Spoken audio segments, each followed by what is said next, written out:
நீங்கள் பார்த்து கொண்டிருப்பது உஸ்தாத் மதுரை முஜாஹித் மனம் கவரும் சொற்பொழிவு. இது மார்க்கம் மற்றும் இந்திய விடுதலை போரில் இஸ்லாமியர்களின் பங்களிப்பு மிக மகத்தானது. முஸ்லிம்களின் தியாகத்தால், இஸ்லாமியர்களின் தியாகத்தால் இந்திய நாடு விடுதலை அடைந்தது என்ற உண்மையை யாரும் மறுக்கவோ மறைக்கவோ முடியாது. முஸ்லிம்களின் தியாகம் எந்த அளவுக்கு இருந்தது என்பதற்கு ஒவ்வொரு வரலாற்று நிகழ்வும் படிப்பினையாக இருக்கிறது. ஈஸ்ட் இந்தியா கம்பெனி என்ற பெயரில், கிழக்கிந்திய கம்பெனி என்ற பெயரில் பிரிட்டிஷார் இந்தியாவுக்குள் நுழைந்து இந்திய நாட்டை பிடித்து இந்தியர்களை அடிமைப்படுத்தி இருந்த சமயத்தில் வெள்ளையர்கள் இந்த நாட்டை விட்டு வெளியேற வேண்டும், பிரிட்டிஷிடமிருந்து இந்திய திருநாடு விடுதலையடைய வேண்டும் என்பதற்காக இந்தியர்கள் களத்தில் இறங்கி போராடும்போது இஸ்லாமியர்கள் தங்களுடைய உயிர்களை பெருமளவு தியாகம் செய்திருக்கிறார்கள், தங்களின் பொருளாதாரத்தை பெருமளவு தியாகம் செய்திருக்கிறார்கள், தங்களின் சொத்துக்களை பெருமளவு தியாகம் செய்திருக்கிறார்கள். தாய் நாட்டின் விடுதலைக்காக தாங்கள் கற்க வேண்டிய, தன்னுடைய பிள்ளைகள் சந்ததிகள் கற்க வேண்டிய கல்வியையே தியாகம் செய்த சமுதாயம் இஸ்லாமிய சமுதாயம். தங்களின் சதவீதத்துக்கும் அதிகமாக தியாகம் செய்த சமுதாயம் இஸ்லாமிய சமுதாயம். இந்தியர்களான இஸ்லாமியர்கள் அவர்கள் மட்டும் இந்திய விடுதலைக்காக வேண்டி போராடவில்லை, தியாகம் செய்யவில்லை என்று சொன்னால் இன்றைக்கு இந்திய நாடு விடுதலை அடைந்திருக்காது. இன்று ஆகஸ்ட் 15ஆம் நாளை நாம் அடைய இருக்கிறோம். 80வது சுதந்திர தினத்தை நாம் கொண்டாட இருக்கிறோம். 1947 ஆகஸ்ட் 15 இந்திய நாடு விடுதலை அடைந்து 80ஆம் ஆண்டு இந்திய விடுதலை தினத்தை, சுதந்திர தினத்தை நாம் கொண்டாடி கொண்டிருக்கிறோம். சுதந்திர தினத்தை கொண்டாடக்கூடிய நாட்டு மக்கள் இஸ்லாமியர்களின் தியாகத்தை சரியாக புரிந்து கொள்ள வேண்டும். 1857ஆம் ஆண்டு ஆரம்பிக்கப்பட்ட சிப்பாய் கழகம், 1857ஆம் ஆண்டு சிப்பாய் கழகம் ஆரம்பிக்கப்பட்ட வரலாறு நம் எல்லோருக்குமே தெரியும். அதற்கு முன்பாக 1807ஆம் ஆண்டே சிப்பாய் கழகம் ஆரம்பிக்கப்பட்டது. இந்தியாவின் முகாலய மன்னர்கள் இந்திய நாட்டை 800 ஆண்டு காலம் ஆட்சி செய்து வந்தார்கள். இந்திய திருநாட்டை, குறிப்பாக டெல்லியை ஆண்டு வந்த முகாலய மன்னர்களில் கடைசி மன்னர் பகதூர் ஷா ஜாஃபர் என்று சொல்லப்படுகிற மன்னர் பகதூர் ஷா இந்திய நாட்டின் விடுதலைக்காக தன்னுடைய உயிரையும் தன்னுடைய குடும்பத்தையும், தான் ஆட்சி அதிகாரத்தில் இருந்த தன்னுடைய ஆட்சியையும் தியாகம் செய்தவர். இந்திய விடுதலைக்காக ஆட்சியை தியாகம் செய்த ஒரு மாமன்னர், தன் குடும்பத்தை தியாகம் செய்த ஒரு மாமன்னர், தாய் நாட்டின் விடுதலைக்காக வேண்டி தன்னுடைய உயிரையே இறுதியில் தியாகம் செய்த ஒரு மாமன்னர் மன்னர் பகதூர் ஷா ஜாஃபர் அவர்கள். அவர் பிறந்தது 1775ஆம் ஆண்டு. 1775ஆம் ஆண்டு பிறந்த மன்னர் பகதூர் ஷா ஜாஃபர் அவர்கள் 1837ஆம் ஆண்டு ஆட்சி பொறுப்புக்கு வருகிறார். டெல்லியை ஆண்டவர், கடைசியாக முகாலய மன்னர்களில் இறுதியாக இந்தியாவை ஆண்ட, டெல்லியை ஆண்ட மன்னர். 1837ஆம் ஆண்டு ஆட்சிக்கு வந்த மன்னர் பகதூர் ஷா ஜாஃபர் அவர்கள் 1857ஆம் ஆண்டு வரைக்கும், அதாவது 20 ஆண்டு காலம் ஆட்சி அதிகாரத்தில் இருந்தார். 1857ஆம் ஆண்டு இன்றைய விடுதலைக்காக முஸ்லிம்கள் களத்தில் இறங்கி போராடினார்கள். இந்திய மக்கள் அனைவருமே களத்தில் இறங்கி போராடினார்கள். அப்படி இந்திய விடுதலை அடைய வேண்டும், இந்திய திருநாடு, நம்முடைய தாய்நாடு வெள்ளையர்களிடம் இருந்து விடுதலை அடைய வேண்டும் என்று இந்திய விடுதலை புரட்சிப்படை பெரும் கொண்ட போராட்டத்தை நடத்தியது. இந்த போராட்டத்திற்கு தலைமையேற்று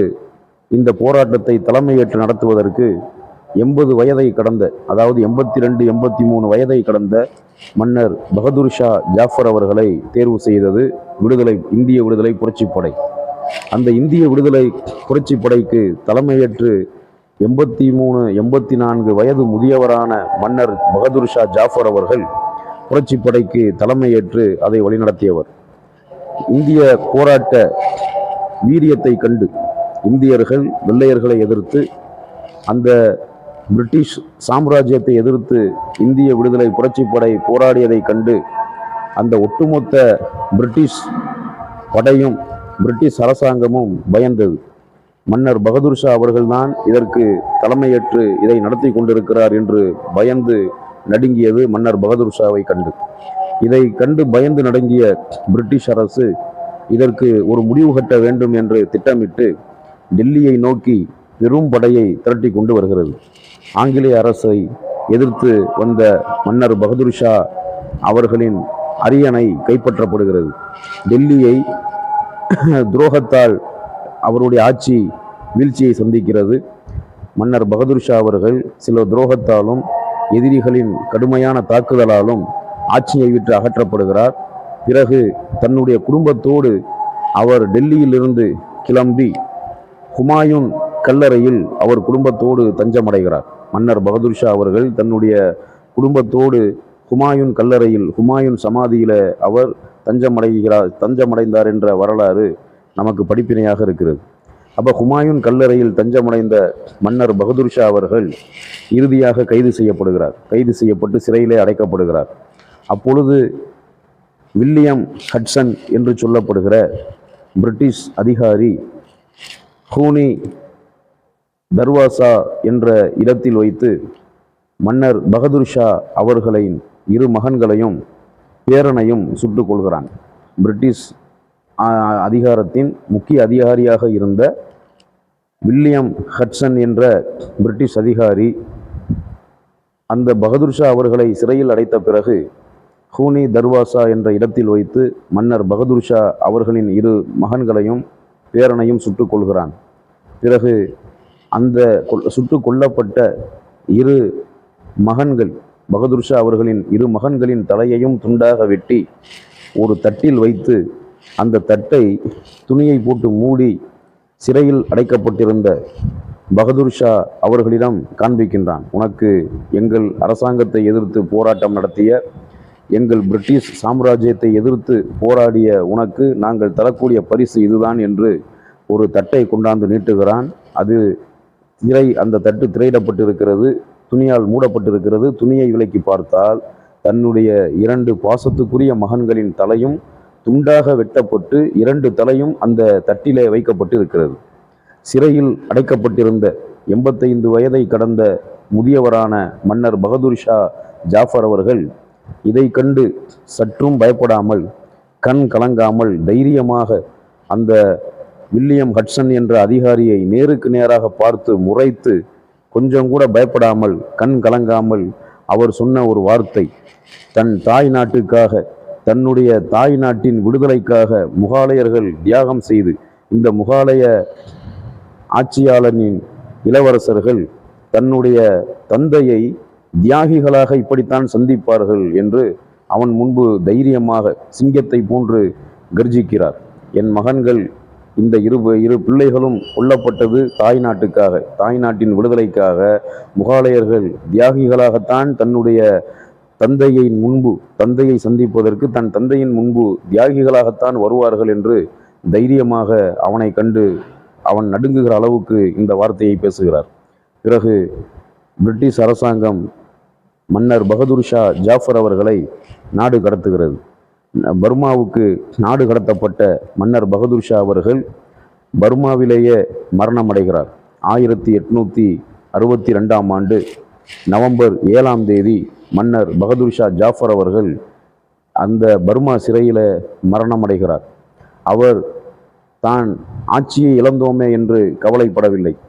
அந்த பிரிட்டிஷ் அரசாங்கம் தன்னுடைய குடும்பத்தை படுகொலை செய்து விட்டதே, தன்னுடைய 2 மகன்கள் உட்பட பேரன் பேத்திகள் உட்பட தன்னுடைய குடும்பத்தை கொலை செய்து விட்டதே, தன்னை நாடு கடத்தி சிறையில் அடைத்து விட்டதே என்று கவலைப்படவில்லை. மன்னர் பகதூர் ஷா ஜாஃபர் அவர்களினுடைய கவலைகள் எல்லாம் எதுவாக இருந்தது என்று சொன்னால், தன்னுடைய தாய் நாட்டில் தான் மரணிக்கவில்லையே, தான் ஆட்சி செய்து வந்த அந்த இந்திய திருநாட்டில் தான் மரணிக்கவில்லையே என்று கவலை கொண்டவராக அவர் உருதுவில் ஒரு கவிதை எழுதியிருந்தார். அதில் அவர் எழுதிய முக்கியமான வாசகம் என்னவென்று சொன்னால், நான் ஆட்சியை இழந்ததை நினைத்து கவலைப்படவில்லை, என்னுடைய 2 மகன்களின் தலைகள் வெட்டப்பட்டு என்னுடைய குடும்பத்தில் உள்ளவர்கள் படுகொலை செய்யப்பட்டதை நினைத்து நான் கலங்கவில்லை, நான் நாடு கடத்தப்பட்டு பர்மா சிறையில் அடைக்கப்பட்டதை நினைத்தும் நான் கலங்கவில்லை, நான் ஒரு விஷயத்தை நினைத்து கலங்குகிறேன், மரணிக்கிற நேரத்தில் நான் என்னுடைய தாய் நாடான இந்திய திருநாட்டில் அடக்கம் செய்யப்படாமல் வெளிநாட்டு பர்மா என்ற இந்த நாட்டின் மண்ணில நான் அடக்கம் செய்யப்படுகிறேனே என்று நினைக்கும் பொழுது எனக்கு மிகவும் கவலையாக இருக்கிறது என்று அவர் மன்னர் பகதூர் ஷா ஜாஃபர் அவர்கள் தன்னுடைய கவலையை வெளிப்படுத்தினார். அந்த கவலையை வெளிப்படுத்தி ஒரு உருது மொழியில் ஒரு கவிதை ஒன்றை எழுதினார் என்றும் வரலாறு சொல்லுகிறது. இதுபோன்று மன்னர் பகதூர் ஷாவுடைய வரலாறு, மாவீரன் திப்பு சுல்தானுடைய வரலாறு, மாவீரன் திப்பு சுல்தானினுடைய தந்தை ஹைதர் அலியினுடைய வரலாறு, இன்னும் எண்ணற்ற பல முஸ்லிம் மன்னர்கள், தலைவர்கள், தியாகிகளினுடைய தியாகத்தால் தான் இந்திய திருநாடு விடுதலை அடைந்தது என்பதை நாம் மறக்கவோ கூடாது. யாரும் இதை மறக்கவோ முடியாது. இந்த இந்திய திருநாட்டு மக்கள் 80வது சுதந்திர தினத்தை கொண்டாடி கொண்டிருக்கிறார்கள். 80வது சுதந்திர தினத்தை கொண்டாடக்கூடிய நாம் நம்முடைய முன்னோர்களான இந்த தியாகிகளின் தியாகத்தை நினைவு கூறுவதற்கும், இவர்களின் தியாகத்தை நாட்டு மக்களுக்கு நம்முடைய சமூக வலைத்தளங்களின் மூலமாக எடுத்துரைப்பதற்கும் நாம் கடமைப்பட்டிருக்கிறோம். முஸ்லிம்களின் தியாகத்தால் இந்திய திருநாடு விடுதலை அடைந்தது என்ற அந்த வீர வரலாறு, இஸ்லாமியர்களுக்கு சொந்தமான வீர வரலாறு, இந்தியா விடுதலை அடைந்ததே ஒரு மிக பெரும் வரலாறு. அதில் முஸ்லிம்களின் தியாகம் அது ஒரு மிகச்சிறந்த வரலாறு. முஸ்லிம்களின் இரத்தத்தால், முஸ்லிம்களின் உயிர்களால், முஸ்லிம்களின் பொருளாதாரம், கல்வியை தியாகம் செய்ததால் கிடைத்த இந்த இந்திய சுதந்திரத்தை நாம் பேணி பாதுகாக்க வேண்டும். இந்திய மண் விடுதலை அடைய வேண்டும் என்பதற்காக, இந்திய திருநாடு பிரிட்டிஷாரிடம் இருந்து விடுதலை அடைவதற்காக எப்படி நம்முடைய முன்னோர்கள் போராடி இந்த நாட்டுக்கு சுதந்திரம் வாங்கி கொடுத்தார்களோ, அதே போன்று மதவாத தீய சக்திகளிடம் இருந்து இந்த நாட்டை மீட்பதற்கு நாம் கடமைப்பட்டிருக்கிறோம். நம்முடைய முன்னோர்கள் பிரிட்டிஷாரிடம் இருந்து இந்த நாட்டை மீட்டெடுத்தது போன்று இந்தியாவை ஆண்டு கொண்டிருக்கிற மதவெறி தீய சக்திகளிடம் இருந்து இந்த நாட்டை மீட்டெடுப்பதற்கு நாம் பாடுபட வேண்டும். எல்லாம் வல்ல அல்லாஹ் நம் அனைவருக்கும் அருள் புரிவானாக. இந்திய விடுதலைக்காக வேண்டி தங்களின் சதவீதத்துக்கும் அதிகமாக தியாகம் செய்த முஸ்லிம் சமுதாயத்தின் தியாகத்தை உலக நாடுகளில் அல்லாஹு ரப்புல் ஆலமீன் பரவச் செய்வானாக. வாஹிரு தாவானா அனில் ஹம்துலில்லாஹி ரப்பில் ஆலமீன்.